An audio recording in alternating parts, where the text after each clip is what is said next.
one of my favorite things that I get to share with you today is a combination of some of my swashbuckling sales and copywriting techniques, and as well as just my love of doing good marketing and helping people out. So this should be fun.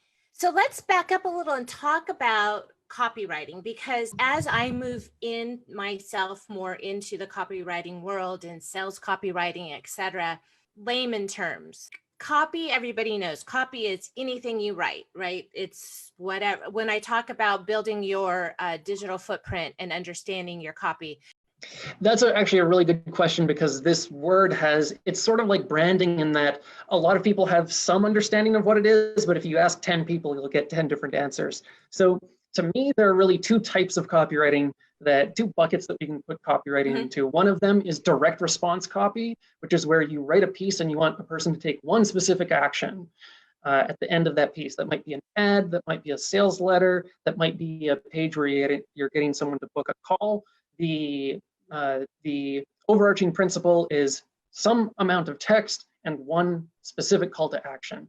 And then the other type of copywriting would be more blogging, SEO style, any other type of text that isn't designed to gain a specific response. So that could be anything where you're nurturing people, where you're sharing something, you're entertaining, you're educating, but you don't really care about a specific action being taken when they get to the end of that piece. So those are the two main buckets. So I would consider myself a direct response copywriter, and many other copywriters might call themselves bloggers or SEO copywriters or any other type of copyright. What's the first thing that you would talk about when you're talking about warming up that audience? So I actually want to back up and build upon what the foundation that you just laid, because this is probably the critical mistake or critical situation that affects everything else. And that is, what is going to be your outreach, let's call it philosophy, right?